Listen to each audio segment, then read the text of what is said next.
Salut les sportifs, c'est Hermano et vous êtes dans un nouvel épisode du podcast de Nakan, dernier épisode du podcast du mois de mai. Pour co-animer ce podcast avec moi, j'ai l'ami Greg. Salut Greg. Salut Hermano, comment vas-tu ? Écoute, on en parlait un petit peu en off, ça va, mais ce serait bien que le temps soit un petit peu plus clément, ça nous permettrait de sortir, nous entraîner. Tiens, t'as vu la transition ? Ça tombe bien, on avait décidé de faire un épisode sur l'entraînement et les aléas de l'entraînement. Oui, c'est ça, on parlait d'aléas à l'entraînement, alors pour pouvoir les travailler, il faut pouvoir aller s'entraîner. C'est vrai que, alors chez moi en tout cas maintenant, c'est un petit peu la catastrophe au niveau météo, pour un mois de mai.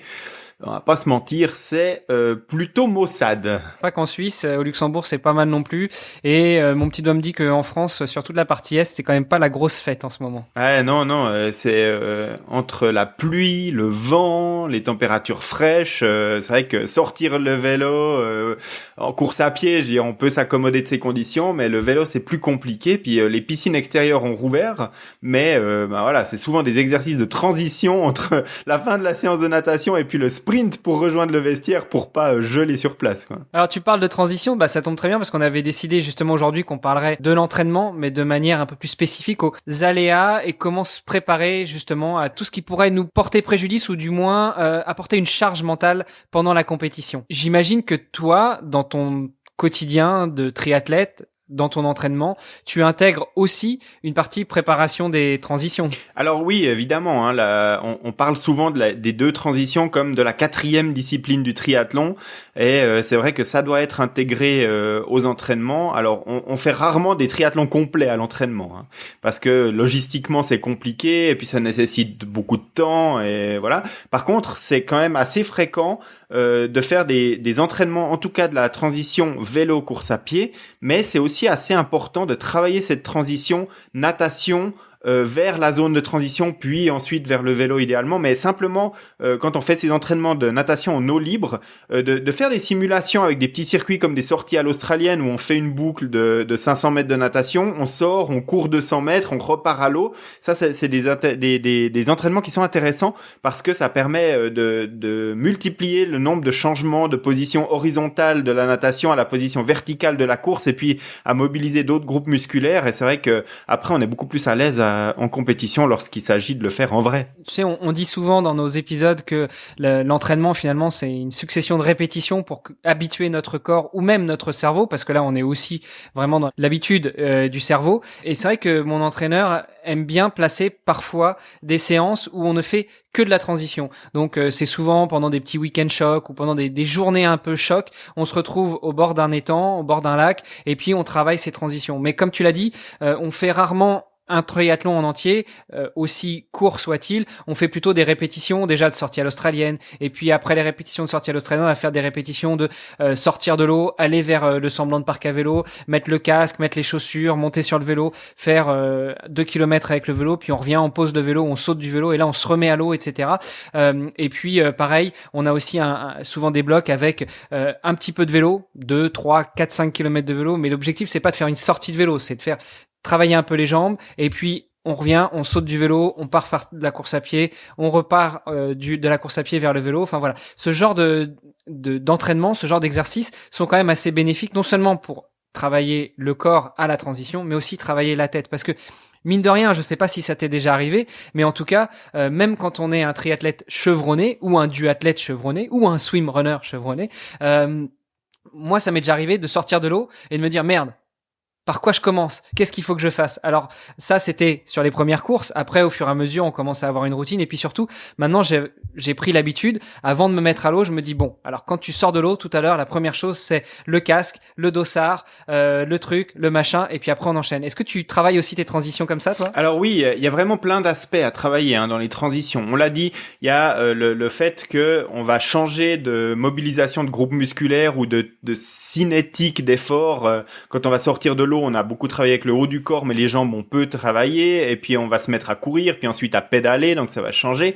Donc il y a cet aspect physiologique qu'il va falloir travailler, et puis habituer le corps à ces transitions. Il y a également la partie logistique et organisationnelle de sa zone de transition, savoir exactement les gestes qu'on va faire pour enfiler ses chaussures, éventuellement ses chaussettes, mettre sa visière, ses lunettes, enfin voilà, c'est des petits mécanismes Mais quand on le fait dans le bon ordre et qu'on le fait bien, on gagne du temps et on est plus efficace. Donc ça, on va le travailler aussi. Et puis, il y a un autre aspect, c'est aussi des sorties. T'as parlé de multiples répétitions avec des distances courtes.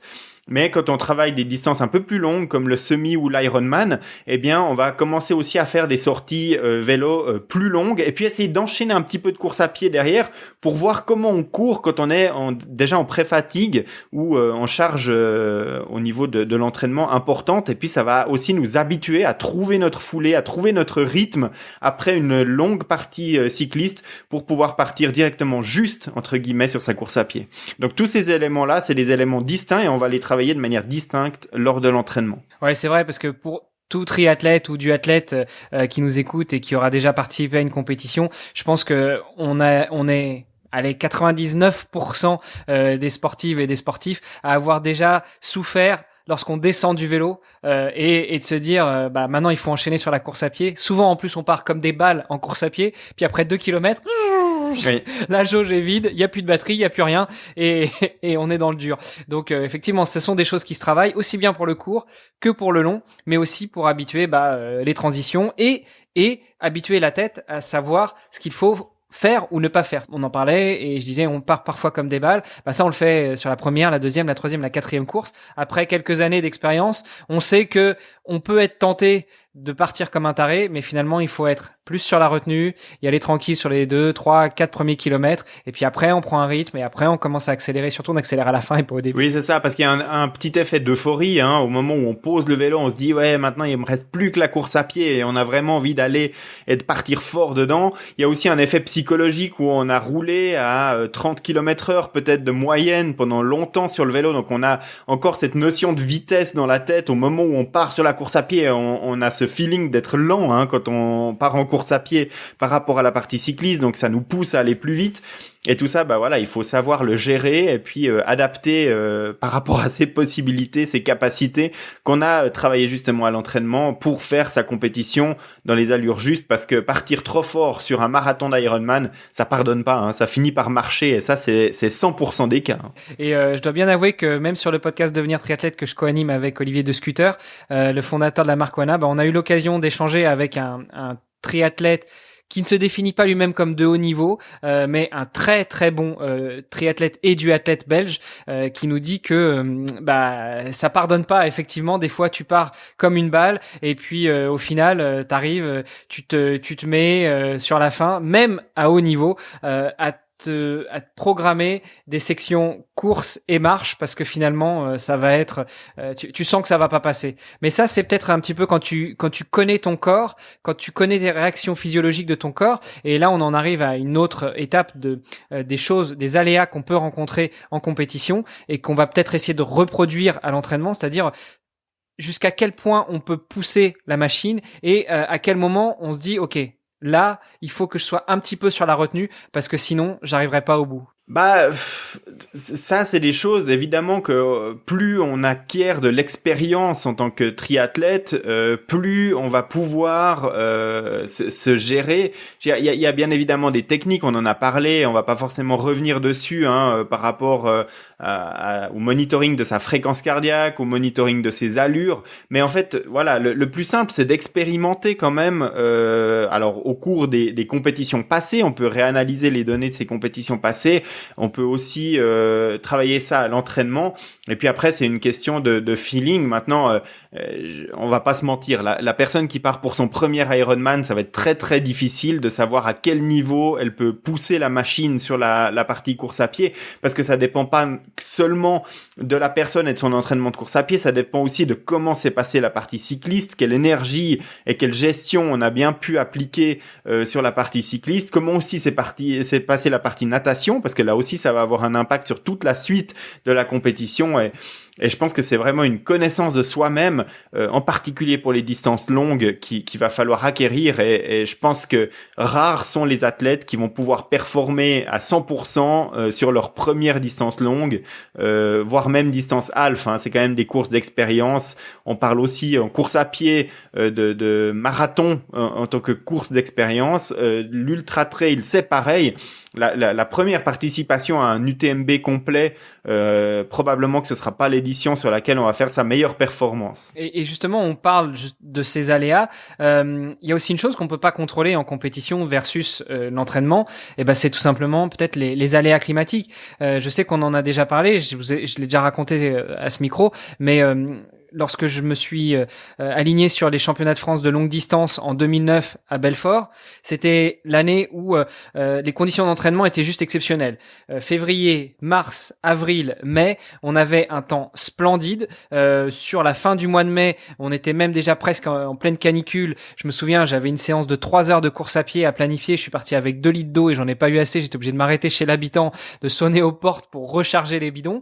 Et j'arrive le 7 juin à Belfort, même temps, le 8, pareil, le 9 à 7 heures du mat, 9 degrés dehors, averse de grêle, ça fait 4 mois que tu t'entraînes au soleil avec de la chaleur, t'as pris juste la trifonction, et là tu te dis, bah mince, j'aurais dû prévoir peut-être la veste, le collant long, etc. Donc ça c'est vraiment des aléas auxquels on peut pas forcément se préparer à l'entraînement. Comment est-ce que toi, tu abordes ce genre de situation? Bah, en fait, y a pas 36 000 solutions, hein. Pour être adapté à un certain type de conditions météo, il faut avoir effectué des entraînements dans ces conditions. Alors, on a parlé des conditions pourries de ce mois de mai en introduction de ce podcast. Finalement, c'est peut-être une bonne opportunité, bah voilà, d'aller faire des sorties vélo. Alors, pas forcément des 3-4 heures, mais d'aller sortir 1 heure de vélo sous la pluie, parce que bah, rouler sur des routes mouillées, rouler quand on est éclaboussé par les autres cyclistes ou les projections de son propre vélo, bah ça change tout. Avoir froid aux pieds, pouvoir gérer son alimentation et son hydratation même quand on est sous la pluie, ça change. Et c'est des choses qu'il faut savoir faire parce que le jour de la compétition, nous on joue pas au tennis où à la première goutte le joueur lève la main et puis on reporte la fin du match à des jours meilleurs. En triathlon c'est pas le cas. On va partir même s'il pleut, même s'il y a du vent, même s'il fait moche. Et puis l'inverse est absolument vrai aussi, c'est-à-dire que si on s'entraîne dans des conditions fraîches et puis qu'on est inscrit à l'Ironman d'Hawaï, quand on va arriver sur place et puis qu'il va faire un pourcentage d'humidité et une chaleur étouffante, il va falloir être performant dans ces conditions-là aussi. Et là, il n'y a pas 36 000 solutions, il va falloir s'habituer à ces conditions. Donc, soit on arrive à trouver des conditions à peu près similaires chez soi ou pas loin pour pouvoir s'entraîner, soit il faut prévoir d'aller plus tôt sur le site de la compétition, au moins 2 semaines, et puis s'acclimater, alors soit en faisant un petit peu d'effort, soit simplement en vivant sa vie de tous les jours dans les conditions de chaleur, pour s'adapter, parce que le corps il va adapter son comportement, on va transpirer moins, on va gérer mieux la régulation thermique après une acclimatation que si on arrive et qu'on doit partir directement dans des conditions dans lesquelles on n'est pas habitué. Bon alors, on est d'accord sur cette partie vraiment entraînement à l'entraînement en conditions différentes de celles auxquelles on a l'habitude d'être confronté, mais encore une fois, moi je suis persuadé qu'il y a aussi un autre moyen de préparer ça, où ça va pas être la confrontation aux événements climatiques en tant que tels, mais plutôt peut-être un conditionnement psychologique à peut-être que le jour de la course, il va faire beau, ou peut-être qu'il va faire un temps dégoûtant, mais dans tous les cas, essayer de ressentir cette situation et de s'y préparer au mieux, non? Alors oui, bien sûr qu'il va falloir se préparer, et puis quand les jours vont approcher de la compétition, on aura des prévisions météo qui seront de plus en plus fines par rapport aux conditions du jour de la course, et puis là, on va pouvoir commencer à se dire, il va falloir commencer à se préparer dans la tête à faire les 90 bornes ou 180 bornes de vélo sous la pluie, ça peut arriver. Mais je pense que c'est plus facile de se mettre en condition dans la tête en se disant il va pleuvoir sur le vélo, mais j'ai déjà roulé dans ces conditions, je sais que je peux le faire, je sais que j'arrive à m'alimenter, à m'hydrater dans ces conditions. Si tu l'as jamais fait, que tu as toujours reporté tes sorties quand il faisait moche puis que tu les faisais le jour où il fait beau, tu vas te dire je vais rouler sous la pluie, mais est-ce que mon vélo il va freiner, est-ce que je vais savoir prendre mes virages, est-ce que si et ça. Si tu l'as déjà fait à l'entraînement, tu arriveras aussi plus facilement à te préparer psychologiquement à le faire. Oh, la mauvaise foi, Greg. On était en off il y a 3 minutes avant de lancer l'épisode et tu me disais, j'arrive pas à m'entraîner en ce moment, c'est un temps dégueulasse. Oui, mais alors. Comment tu te prépares? J'ai une certaine expérience qui fait que je sais que je peux rouler sous la pluie maintenant. Et puis, c'est vrai que s'il pleut à verse et qu'il fait 9 degrés ou 8 degrés dehors, c'est un peu plus difficile de se motiver. Mais rien que le fait, par exemple, de partir quand il fait un rayon de soleil pluie et de faire 2 heures de vélo puis de faire la dernière heure sous la pluie parce qu'on n'avait pas anticipé l'averse, ça nous permet de voir qu'on peut rouler sous la pluie. Et puis ça arrive quand même assez régulièrement à tous les cyclistes qui font des sorties longues, de se prendre la pluie sur une partie ou sur la fin de sa sortie. Voilà, ça suffit à savoir réagir dans ces conditions. Ouais, effectivement, je te taquine, les auditrices et les auditeurs l'auront bien compris. C'était un épisode bon enfant où on est que tous les deux. Un autre type d'aléa auquel on pense souvent et je sais pas si tu y as déjà été confronté, mais je pense aux aléas mécaniques. Alors forcément, en natation, le seul aléa, les 2 aléas mécaniques qu'on peut avoir, ça va être on nous déchire le néo, on tire sur la fermeture éclair ou des trucs comme ça. Bon, ça, c'est assez facilement gérable. Je veux dire, on t'accroche le néo, on t'accroche la fermeture éclair. Soit tu peux t'arrêter pour refermer, soit au pire, si ça joue pas trop sur ton hydrodynamisme, tu continues comme ça. En course à pied, l'aléa technique, ça va être un caillou dans la chaussure, une semelle mal mise, un lacet mal serré. Là aussi, si tu peux te le permettre, tu t'arrêtes, tu remets tout en place. Il y a pas trop de problèmes. Je pense vraiment aux aléas techniques sur le vélo. Une crevaison, un câble de frein qui pète, un câble de dérailleur qui pète, une batterie de ton système de changement électronique de vitesse qui se décharge ou qui avait été déchargée ou qui est défaillante. Comment est-ce que tu te prépares à ça? Aussi bien sur l'aspect vraiment matériel que sur l'aspect psychologique. Alors moi, je pense qu'il faut vraiment se préparer à toutes les éventualités qui sont anticipables et puis pour lesquelles on a un moyen d'agir en compétition. Tu dis Oh, quel stoïcisme, c'est beau. Tu dis que en natation, le seul aléa, c'est le problème avec la combinaison. Moi, je pense que en triathlon et d'expérience que j'ai vu, l'aléa le plus fréquent, c'est un problème avec les lunettes. Oui, j'ai pensé aux lunettes aussi. Et en fait, beaucoup de triathlètes sont carrément déroutés. T'as un élastique des lunettes qui casse pendant ta compétition.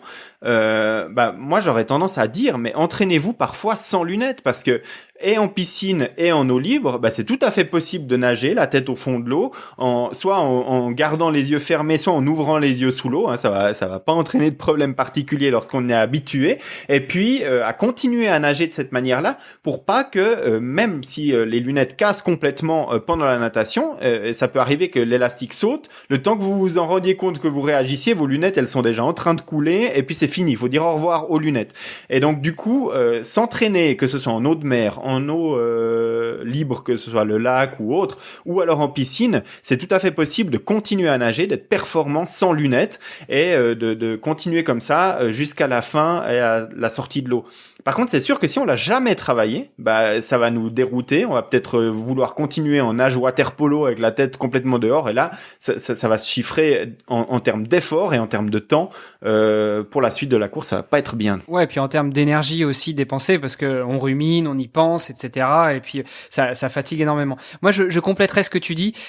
Pour ceux qui, comme moi, portent des lentilles, entraînez-vous peut-être à mettre dans le néo une paire de lunettes supplémentaires, et puis le jour où les lunettes pètent, vous changez les lunettes. Alors oui, ça vous oblige à faire un petit peu de rétro-pédalage et puis à changer la paire de lunettes que vous avez sur le nez, mais quand on nage avec des lentilles, c'est sûr que l'option ouvrir les yeux sous l'eau, c'est plutôt déconseillé, hein. Surtout que quand il faut partir sur le vélo après, ça paraît difficile. Mais ça peut faire partie des stratégies. Voilà, on nage, on est en piscine ou en eau libre, on est bien, et puis on se force à faire comme si on avait un problème technique avec les lunettes. On enlève la paire de lunettes et puis on sort l'autre qu'on avait glissé dans le néo ou dans la trifonction. Ouais, c'est ça. Et tout simplement, moi, ça m'arrive en piscine de temps en temps de faire à la fin d'une séance d'entraînement, je continue à nager sans mes lunettes et puis voilà, ça donne une impression de confort. Une fois qu'on l'a fait quelques fois, on se rend compte qu'on peut nager à 100 mètres de manière presque aussi efficace qu'avec des lunettes. Alors c'est sûr que quand on arrive au mur, les premières fois, c'est difficile de jauger la distance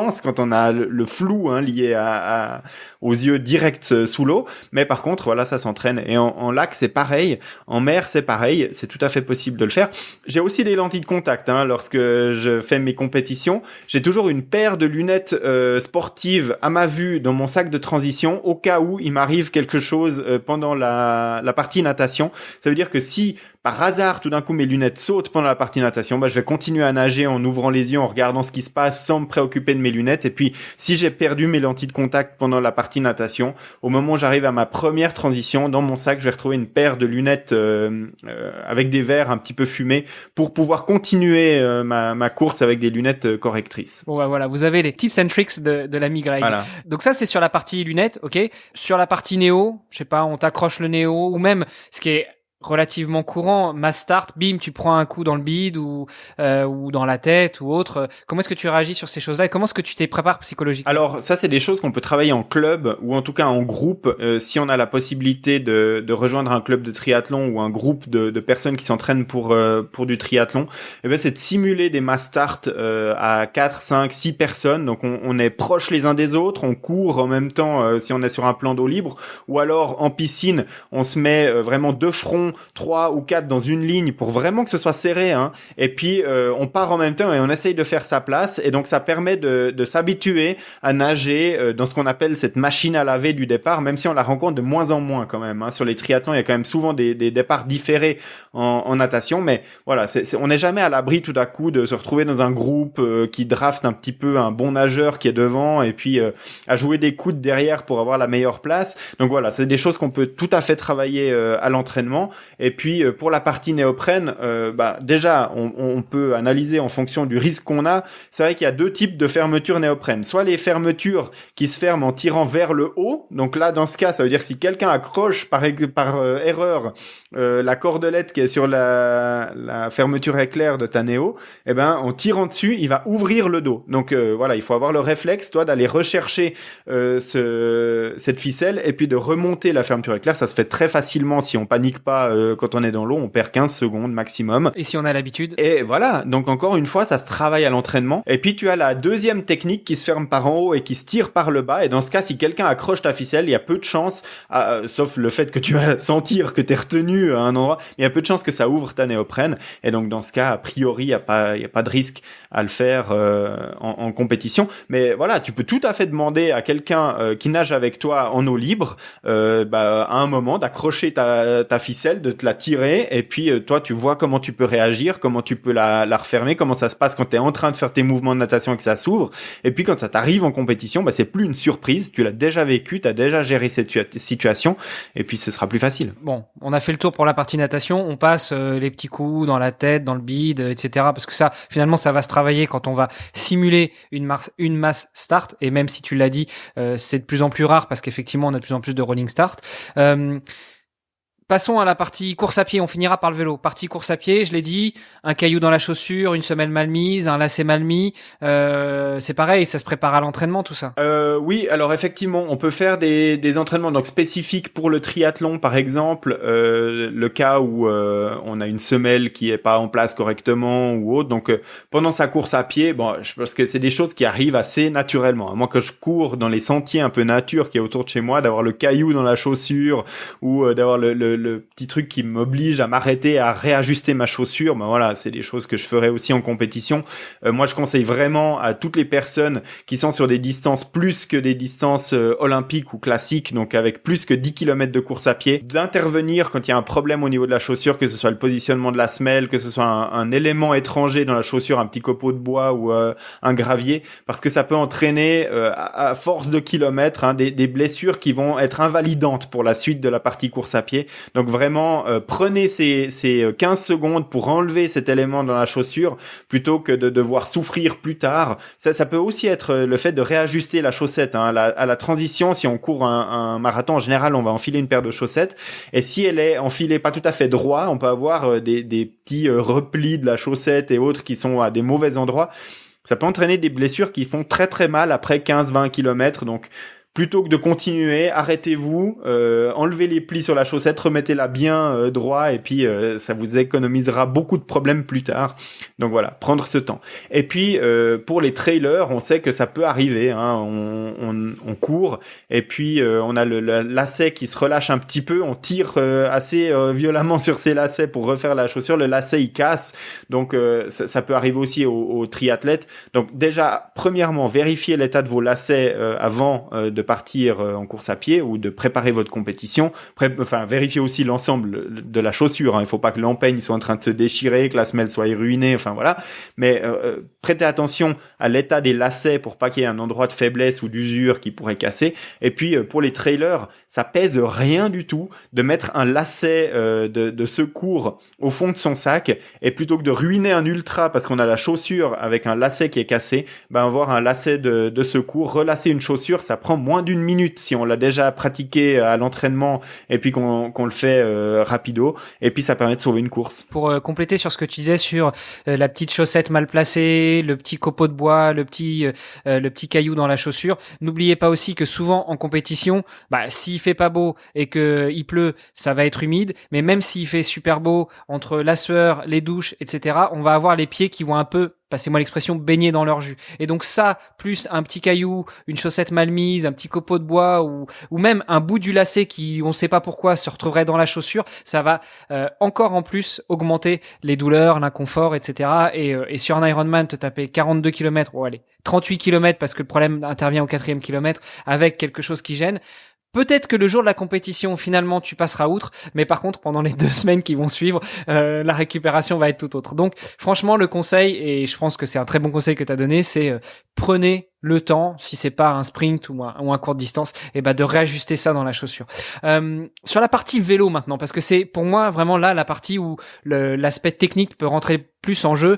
On pète quelque chose sur son vélo. Alors je passe sur le pète du cadre parce que si on a un problème sur le cadre, là je crois que c'est clair, la course s'arrête. Surtout que maintenant, 70% du parc à vélo est en carbone, donc un pet sur un carbone c'est trop dangereux, vaut mieux arrêter tout de suite. Mais un câble qui lâche, une batterie qui est à plat sur le système de changement de vitesse électronique, ou une crevaison ou quelque chose comme ça, comment est-ce que toi tu te prépares? On l'a compris, on prépare ça à l'entraînement, on simule des crevaisons, on simule un changement de chambre à air ou de boyau, mais en compétition, comment tu l'abordes? Il y a les choses qu'on peut éviter. Le problème de la batterie du DI2 ou du dérailleur électronique qui est en rade le matin de la course, on va pouvoir s'en prendre qu'à soi parce que c'est quelque chose qu'on pouvait éviter. Donc il y a plusieurs solutions. La première, c'est évidemment de mettre en charge complètement toutes les parties électroniques du vélo, le dérailleur, que ce soit le compteur cycliste qu'on va utiliser, les capteurs de puissance et autres. Tout ça, il faut faire une vérification minutieuse du niveau de charge le jour précédent la course. En général, sur les grands triathlons, par exemple, on va aller enregistrer son vélo la veille dans la zone de transition. Au moment où on le fait, on doit être sûr qu'on a tout chargé à 100%. Le matin de la course, j'ai encore avec moi le chargeur de mon dérailleur DI2 et un powerbank, parce qu'il suffit que le voisin de place dans le parc à vélo ait posé son vélo et puis son guidon vient juste toucher le bouton de ton dérailleur DI2, et puis pendant toute la nuit ton dérailleur il fait et le matin ta batterie, même que tu avais rechargé à fond, elle est vide. C'est peu probable, mais ça peut arriver. Donc j'ai un powerbank dans mon sac quand j'arrive le matin, que je viens poser mes bidons sur mon vélo, et dans le pire des cas, je mets mon chargeur DI2 avec mon powerbank qui pend dans mon vélo. Enfin, en l'occurrence, sur mon serre-vélo, j'ai la petite pochette où je peux mettre mon ravitaillement, mes barres, etc., qui est juste en dessus du port de charge, donc je peux le planquer là-dedans. Et puis, je laisse mon powerbank recharger le maximum qu'il peut pendant la partie natation. Et puis, ça me fait une petite manipulation supplémentaire lors de la transition numéro 1, où je dois enlever mon powerbank, ou alors si j'ai suffisamment de temps le matin, je le laisse recharger une demi-heure. Ça me donne suffisamment d'énergie dans ma batterie pour tenir en tout cas ma course. Donc ça, c'est voilà. Ouais, en plus du powerbank, n'oubliez pas les câbles. Hein. Non, il faut vraiment avoir le tout, quoi. Mais en l'occurrence, le DI2 de Shimano se recharge facilement avec une source d'alimentation USB. Donc prenez le câble de recharge du DI2 plus un powerbank qui permet de recharger ça. Ensuite, les aléas qui peuvent arriver sur le vélo dans l'ordre d'incidence, c'est une crevaison. Ça, c'est le premier, et ça doit être travaillé à l'entraînement, et ça doit pas être travaillé seulement dans son garage où on a tout l'outillage, mais ça doit vraiment être fait avec le matos qu'on a avec soi le jour de la compétition pour réparer. Ça veut dire que si on fait habituellement ça avec 3 démonte-pneus et puis 2 autres outils et puis un tournevis, il faut essayer avec juste les 2 démonte-pneus qu'on a dans son équipement. Si on a du tubeless, il faut s'habituer à sortir sa valve, à voir comment c'est difficile pour pouvoir mettre sa chambre à air de secours dedans, et puis ne pas oublier dans le stress de toutes les étapes le truc classique qu'on voit avec une crevaison, mettons pneu chambre à air, c'est je roule sur un caillou pointu ou sur un petit morceau de verre, ça vient perforer mon pneu et ça vient jusqu'à la chambre à air. La chambre à air se perce et mon pneu est à plat.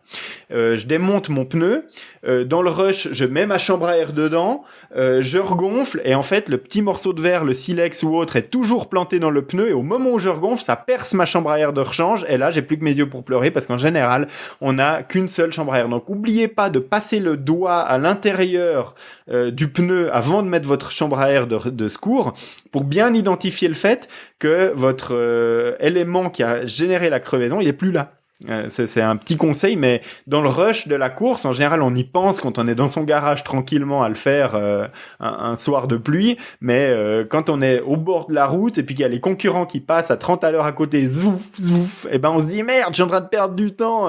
Voilà, dans le rush, on oublie de le faire. Donc c'est bien de le faire. Moi, des fois, j'essaie de le faire aussi dans les conditions dans lesquelles je serai en compétition, c'est-à-dire que je fais une sortie vélo et puis ensuite je simule un remplacement de chambre à air à 200 mètres de chez moi, mais au bord de la route, dans les conditions dans lesquelles je devrais le faire, avec les outils que j'ai à ma disposition. On n'est pas obligé de sortir la chambre à air qu'on a de rechange. On peut simplement démonter le pneu, remettre sa chambre à air d'origine dedans et vérifier qu'on arrive à le faire. Et puis, c'est intéressant de se chronométrer parce qu'on va se rendre compte, si on sait bien le faire, qu'on perd pas tant de temps que ça à le faire. Ouais, et à l'inverse, on se rendra compte aussi que dans le rush, on a peut-être l'impression que ça a duré que 2 minutes, mais en fait, on en a perdu 5 et que ça va être quelque chose qu'il va falloir travailler. Peut-être dans un premier temps au sec, sans le stress, et puis après on le fait sous la flotte, et puis après on le fait en conditions de course, et puis après voilà, advienne que pourra. Je vais pas dire qu'on va se le faire en course, simuler une crevaison alors qu'on crève pas, mais peut-être.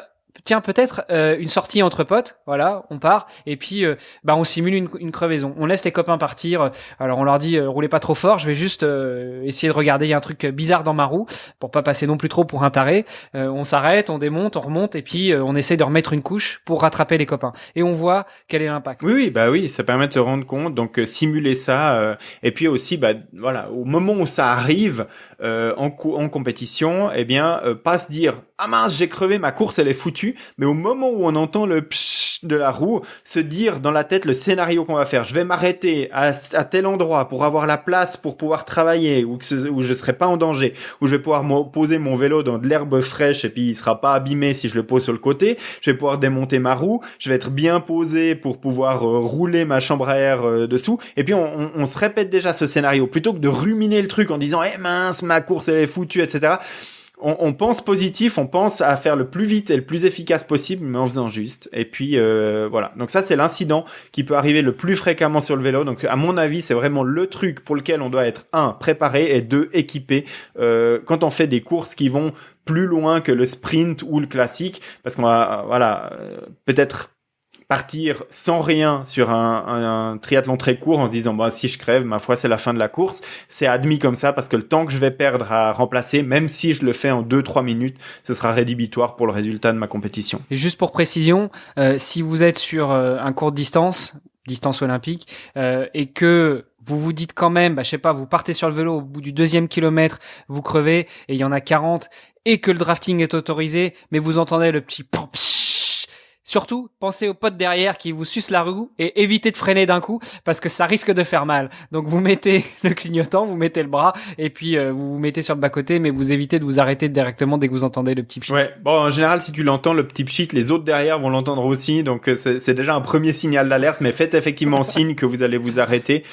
Si ça roule en paquet, effectivement, ça peut générer un certain nombre de problèmes si on fait des manipulations non anticipées par les personnes qui draftent derrière. Autre problème que j'imaginais moi en vélo, et là on est plus sur du changement de vitesse mécanique, on pète un câble de dérailleur ou même un câble de frein. Un câble de frein, ça peut être rédhibitoire, je pense que ça peut être signe d'arrêter directement la compétition parce que ça reste un peu dangereux, mais on pète le câble de dérailleur ou on a un dysfonctionnement sur le système de changement de dérailleur électronique.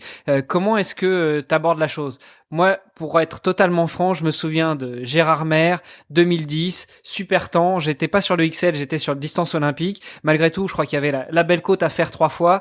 Je pars de la transition natation-vélo. Je commence à monter et là, j'entends et c'était mon câble de dérailleur qui avait pété. Du coup, j'ai tout fait sur la plaque et je peux te dire que heureusement que j'étais fort dans la tête parce que sinon, je crois que j'aurais pas fini la course. Toi, comment est-ce que tu aborderais ça? Bon, alors la première chose, c'est d'essayer au maximum de l'anticiper et de l'éviter, c'est-à-dire de faire un service, soit soi-même, soit d'amener son vélo au service avant les compétitions importantes. Mais de ne pas l'amener au service le jour avant et puis de partir en compétition avec son vélo qui vient de subir le service. Pourquoi ? Parce que ça peut arriver à tout le monde de mettre un tout petit peu trop de graisse ici, pas assez là, de mettre un tout petit peu de couple en trop sur une vis de serrage ou pas assez, et puis voilà, de subir un petit oubli ou une petite erreur dans les premiers kilomètres de sa sortie, de sa compétition à vélo, et voilà, ce serait un petit peu dommage. Donc faites réviser votre vélo dans les 2 semaines qui précèdent la compétition, mais roulez avec avant la compétition pour être sûr que tout est rodé, que tout est bien en place. Si on a changé les plaquettes de frein sur votre système de frein à disque, que les plaquettes soient rodées. C'est pareil avec les gommes de frein si vous avez des freins à patins. Et puis la chaîne aussi va nécessiter un certain rodage pour être optimal au niveau du rendement. Et voilà, si on a un maillon qui est un petit peu trop faible sur la chaîne parce qu'il y a un défaut de fabrication, plutôt qu'il casse lors d'une séance de préparation à l'entraînement que dans les 200 premiers mètres où on sort de la zone de transition, parce qu'en général on n'est pas équipé pour une casse de la chaîne sur des sorties, sur des compétitions. Moi, j'ai un petit dérive chaîne avec moi dans la poche lorsque je fais mes sorties en club parce qu'on sait que voilà, ça peut arriver, mais je ne le prends pas avec moi sur les compétitions. Je pars du principe que j'ai rodé ma chaîne et que ça va tenir. Oui, puis autant tu crèves, tu peux te permettre de changer, autant tu pètes une chaîne, t'amuser à bricoler la chaîne en compétition, donc faire sauter 2 maillons, parce que prendre le dérive chaîne c'est une chose, mais si t'as pas les maillons qui vont avec, ça veut dire que t'enlèves 2 maillons, donc tu modifies tous tes réglages, tu fragilises la chaîne, donc à mon avis là c'est comme d'avoir un problème sur les freins, ça peut être rédhibitoire. Bon, avec le dérive chaîne, tu peux enlever le maillon qui est cassé, et puis si t'as le maillon rapide qui va bien à côté, tu sauves quand même ta compétition ou ta sortie si tu es entièrement équipé. Oui, si t'es bien équipé, voilà. Mais si t'as juste le dérive chaîne... Ah, ça sert pas à grand chose. Il faut le maillon rapide qui permet de refermer la chaîne après.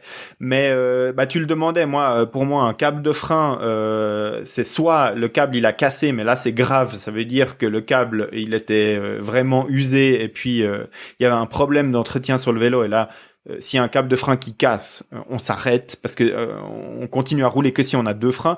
Pareil, si il y a un souci mécanique sur les durites de freins hydrauliques et que on a un des 2 freins à disque qui fonctionne plus, on s'arrête parce que le vélo est devenu dangereux, et là il y a pas moyen de faire autrement.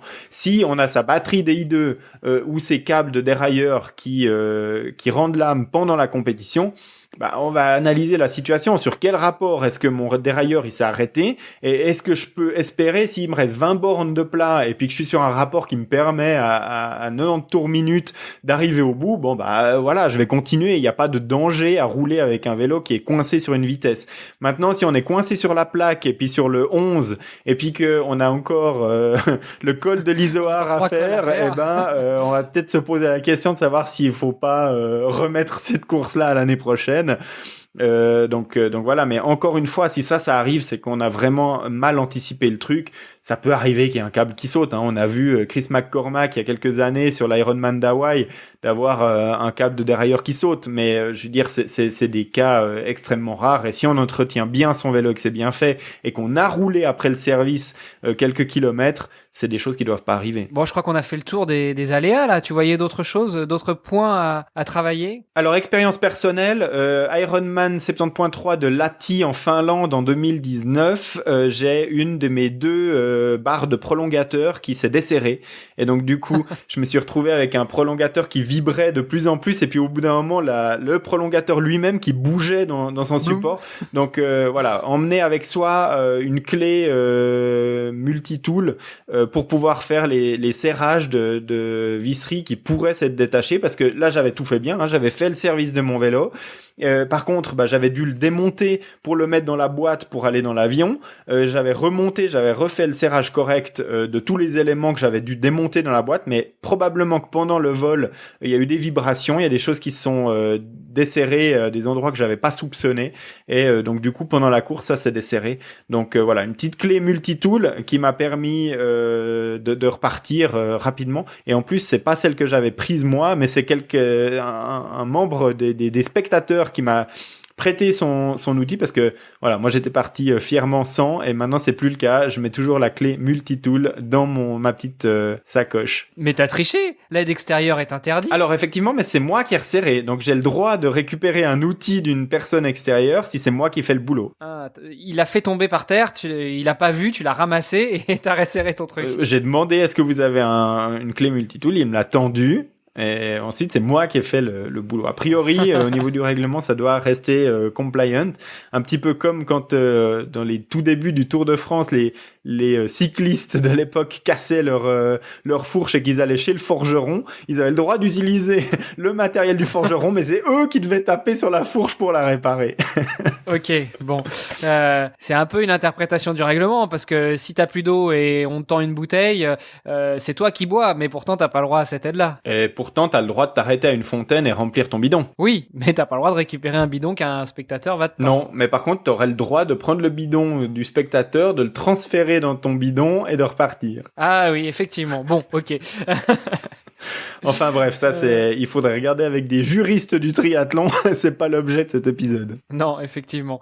Là, on s'est quand même bien préparé. Moi, je voudrais juste rappeler aussi l'épisode qu'on avait fait avec Marc Moezza, où justement il disait que il faut pas hésiter à préparer tous ces aléas-là de façon mentale. Donc ça rentre dans la préparation mentale. Oui. Se préparer au pire, se préparer sans forcément nommer ces aléas, sans forcément avoir une idée précise de ces aléas-là, mais savoir que tout peut se passer en course. Moi, je reprends une expérience personnelle, triathlon sprint de Beauvais par équipe. J'habitais déjà au Luxembourg, Beauvais ça se trouve en Normandie, donc je me suis fait une belle diagonale en voiture 2 jours avant de 600 km. J'arrive là, la patate, je vois les copains, ouais super, embrassade, oui c'était avant le Covid, c'était il y a quelques années quand même, j'étais jeune. On part, on fait une belle natation, on part sur le vélo, tac, on roule en paquet, il y a un paquet devant, un petit jeune, il devait pas savoir très bien rouler en paquet, il fait un écart, je me le mange, ça y est, la course est terminée pour moi. Bon, mais voilà, ça il faut s'y préparer. Il faut pas y arriver en se disant voilà, je me suis tapé 600 bornes de voiture, c'est la fin du monde, ma course est finie. Non, il faut savoir se préparer à tous les aléas, et quand on a déjà préparé ça de façon préparation mentale, ça permet aussi d'avaler la pilule. Oui, puis l'objectif, on l'a dit plus tôt dans cet épisode, c'est d'essayer de vivre certaines situations qui pourraient arriver. On souhaite pas forcément avoir une crevaison, un saut de chaîne, un problème de dérailleur, on a parlé de tout ça, mais voilà, de le vivre et puis d'agir et de voir comment on réagit, parce que au moment où ça va arriver en compétition, on va être beaucoup plus perturbé si c'est quelque chose pour lequel on n'est pas préparé et qu'on n'a jamais vécu. Si je sais que j'ai déjà remplacé plusieurs fois des pneus, des chambres à air, et que c'est quelque chose de routine, ça m'embête de le faire, je perds du temps, mais je sais comment faire, et je sais que je vais perdre 2 minutes et pas 17 ou 20, eh ben ça me permettra d'appréhender la situation de manière beaucoup plus détendue que s'il m'arrive quelque chose pour lequel je suis jamais préparé, et puis voilà, ou peut-être ça va signifier la fin de ma course, alors que si je l'avais préparé et anticipé, j'aurais pu ne perdre que 2 minutes et repartir. Bon, finalement, c'est un peu comme notre podcast. On anticipe, on se prépare, on répète, on fait des épisodes, seul ou avec invité. Et puis, au fur et à mesure du temps, ça se passe de mieux en mieux, non? Je sais pas si ça se passe de mieux en mieux. En tout cas, c'est vrai que plus les saisons passent, plus voilà, on se connaît, on réagit, et puis on trouve des thématiques un petit peu décalées. Et puis aujourd'hui, je pense que c'en était une, mais c'est aussi assez important. Je pense, c'est pas le premier aspect qu'on va conseiller à quelqu'un qui débute le triathlon, quand il va dire il faut que je travaille quoi à l'entraînement lors de mes 3 premières semaines pour me préparer au triathlon. On va pas lui dire arrête-toi au bord de la route et remplace ta chambre à air. Mais par contre, avec le temps, c'est quelque chose qu'il faut intégrer, et je pense que c'est bien d'en parler.